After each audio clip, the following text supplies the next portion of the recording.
Ang surprise attack ng Apostle of Itarim na hindi inasahan ni Song Soho. At mukhang mararamdaman talaga natin ng intense na kahit ako ay nahirapang huminga nang bumaon ng star fragment sa katawan ni Soho upang i-take over ang kanyang isipan. Kaya huwag na nating patagalin pa. Let's go! And please like and subscribe sa ating YouTube channel mga lods at mag-follow sa ating Facebook page. Salamat!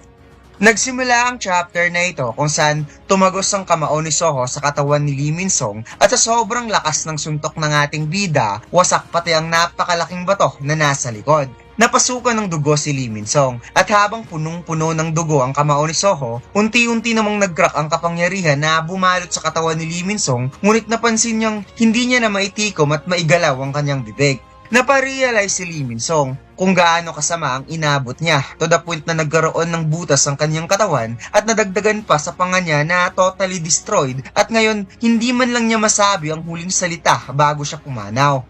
Naparealize si Lee Min-sung na nung lumitaw sa buhay niya ang alien na yon, akala niya magkakaroon na siya ng chance na mabago ang fuck-up niyang buhay. Ngunit hindi niya akalaing ganito pala magtatapos. Ngunit napamura na lamang siya dahil sa daming tao na maaalala niya bago magtapos ang kanyang buhay, si Lim Tae-gyo pa talaga, na niyaya siyang makipagtrabaho. Ngunit binanggit pa rin niya ang salitang "Don't look down on me" dahil siya ang superstar na si Lee Min-sung. Subalit, nagulat na lamang siya nang nakita si Soho dahil hindi niya alam kung bakit na parang naawa sa kanya ang batang ito.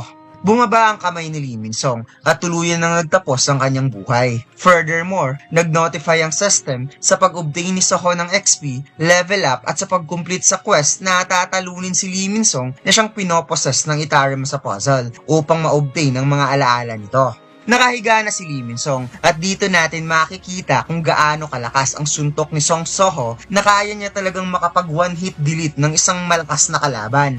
Habang ang tatlo niyang kasamahan ay nag-celebrate sa kanilang pagkapanalo against Itarim sa puzzle na sinasabi dito ni Bero, alam niyang magagawa ito ni Soho. Ngunit ang ating bida ay parang hindi naging masaya at napaisip na malamang ang nakangiti sa huli ay si Lee Min-sung at hindi ang Itarim sa puzzle. Although hindi sila nagkaroon ng napakalalim na conversation, ngunit naramdaman niyang si Lee Min-sung ay isang taong tapat sa kanyang pagnanasa. Samantalang si Bero ay parang na-confuse kung nashock nga ba si Soho since ito ang unang pagkakataon na nakapatay ang young monarch ng isang tao. Sinabi ni Soho na mayroon siyang na-realize at sobra siyang nagpapasalamat kay Lee Min-sung dahil pagkatapos niyang maging player, ang purpose lang ng kanyang buhay ay ang hanapin ng kanyang ina at maging someone na kayang tulungan ng kanyang ama. At ngayon napaisip siya kung mayroon ba siyang sariling goals sa sarili niyang buhay. At malamang yan ang rason kung bakit sinabi ni Lee Min-sung na siya ay ang taong hindi alam kung ano talaga ang gusto sa buhay. Biglang naalala ni Soho kung paano niya nilabanan ng kanyang ama sa last part ng tutorial. Naramdaman niya kasi ang malaking paghanga at pagnanasang talunin ng kanyang ama. Na nung sinubukan ni Soho na pakawalan ng pinakamalakas niyang suntok sa time na yon, dinaanan lamang ito ni Jinwoo at nag-iwan ng mga slashes na dumurog sa isa sa pinakamalakas niyang gunlet at sinabi niya na kung pwede lang na maging mas malakas kagaya mo.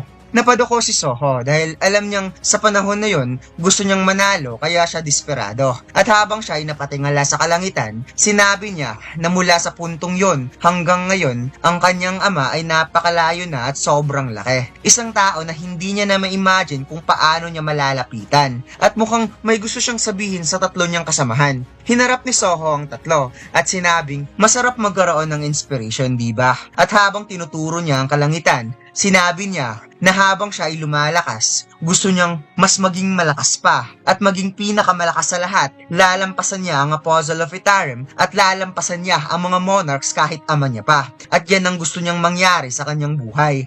Kaya napatulala na lamang ang tatlo sa laki ng pangarap ni Soho. Kaya napakomento si Bero na habang ina-absorb daw niya ang sinabi ng young monarch, na-realize niya na napaka-imposibleng maabot ang pangarap na yon. Ngunit susuportahan pa rin niya si Soho. At dagdag pa ni Lady Essel na mukhang sobrang hirap naman na malampasan ang lakas ng isang shadow monarch. Kaya nagpasalamat na lamang si Soho sa pagsira ng dalawa sa maganda niyang mood.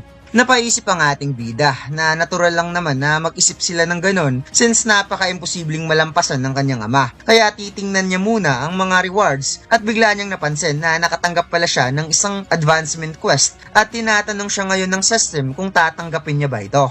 Napaisip ang ating bida kung bakit siya binigyan ng ganito, na dahil ba sa umabot na siya ng level 40 kaya binigyan siya ng advancement quest. At hula niya, mukhang finally magkakaroon na siya ng classification ngayon. Ngunit ang hindi alam ni Soho, ang tunay na katawan ng Apostle of Itarim ay kasalukuyan siyang zino-zoom in gamit ang ability na makita kahit ito ay nasa malayo. At mukhang ginamit ng Apostle ang pakpak upang siya ay makalipad at malinaw na makita si Soho. Napahawak sa ulo ang Apostle habang nakangiti dahil hinayaan daw niya ang sarili na magpabaya sa laban at sa palagay niya nagpo-possess talaga ng kakaibang potensyal ang Black Mass Disruptor kaya siya ay napawika na kailangan niya itong makuha. Ipinaliwanag niya na isa sa mga authorities na kanyang nakuha habang ginagather niya ang kanyang mga fragment ay ang Scale of Equivalent Exchange. Isang ability na nag-aalaw sa kanya to exchange something na pagmamay-ari niya na isang bagay na may katumbas na halaga. Ang mga believers na nasa malapit ay kaya niyang i-exchange ang life force into mana.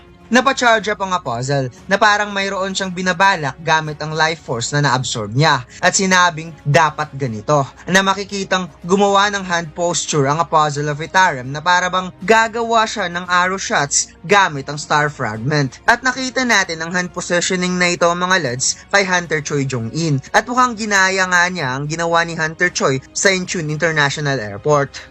Ang isa sa pinakamaangas at sobrang simpleng design, ang pinakabagong Janmak anime t-shirt, ang The Strongest Duo. At hindi mo pagsisisihan ng bago nating Janmak t-shirt na 220 GSM na may 100% cotton. At ang DTF na sobrang tingkad ng kulay, available na ang design na ito sa ating Shopee Store at TikTok Shop. And by the way mga lads, mayroon tayong promo na buy 3 plus free. Kaya huwag na nating patagalin pa, bili na. Samantalang si Vero ay kasalukuyang tumutulo na ang laway habang pinagmamasdan ng katawan ni Lee Min-song. Kaya di siya nagatubiling mag-ask kay Soho na sisimulan niya na ang pag-search patungkol sa Apostle of Itarim gamit ang memories ni Lee Min-song. Nasagot naman ang ating bida, aasahan ko yan Vero. Napaisip ang ating bida kung galit ba si Lee Min-song sa mundo matapos ang Great Catalysm at iniisip pa rin niya mga sinasabi nito na kung hindi siya naging player ngunit bigla na lamang siyang napadilat ng naramdaman ng star fragment na bumaon sa kanyang katawan at hindi makapaniwala si Lady Essel,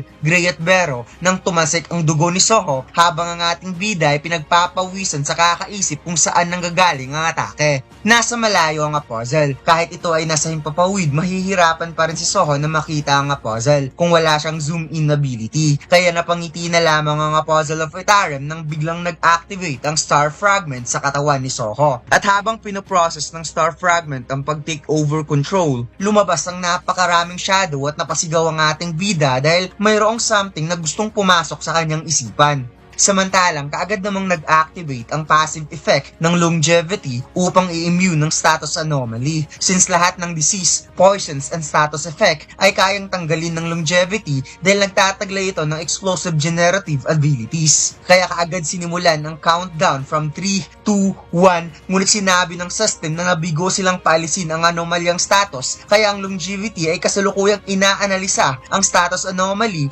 at muli na namang nag-countdown from 3, 2, 1. Ngunit kinumpirma ng longevity na ang status anomaly is something similar sa Mistborn infection. Kaya ngayon susubukan ng longevity na i-dispel ang anomaly status gamit ang data ng Mistborn infection. Ngunit matapos ang countdown, sinabi ng system na dahil sa presence ng foreign substance, nagiging unstable ang system. Kaya ngayon susubukan na naman ng longevity na i-cure ang status anomaly gamit ang data ng Mistborn infection. Subalit umabot na sa 5 unsuccessful attempt kaya sobrang nasiyahan ng Apostle of Itarim dahil sa wakas mapapasa kanya na ang Authority of Darkness. Ngunit sa kalagitnaan ng kanyang kasiyahan, bigla na lamang siyang nagulat dahil naramdaman niyang nawala ang kapangyarihan ng Star Fragment upang i-take over control ang katawan ni Soho. It's turned out na sa pang-6 na attempt ay nagkaroon ng analysis of status anomaly succeeded at tuluyan na itong na-dispel ng longevity. Ngunit sinabi ng system na sisimulan nila ang restoration. Kaya habang nanginginig ang kalamnan ni Soho,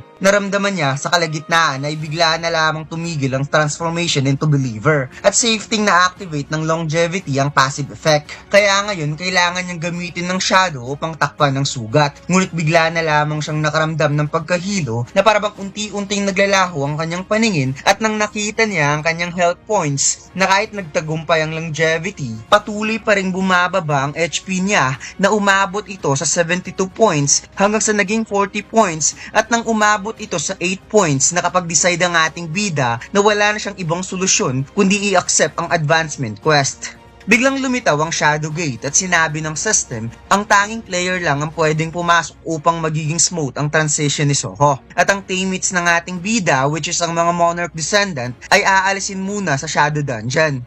Samantalang napadilat na lamang ang mata ng Apostle of Itarim nang nasaksihan ang napakalawak na force field energy na nanggagaling sa Authority of Darkness, habang si Soho ay walang choice kundi pumasok sa gate mag-isa. Pagkatapos maya-maya, napansin ng ating bida ang sobrang dilim. Wala siyang makita, kaya napatanong si Soho kung siya ba ay patay na. Subalit sa nakikita niya, hindi naman masakit ang kanyang tiyan.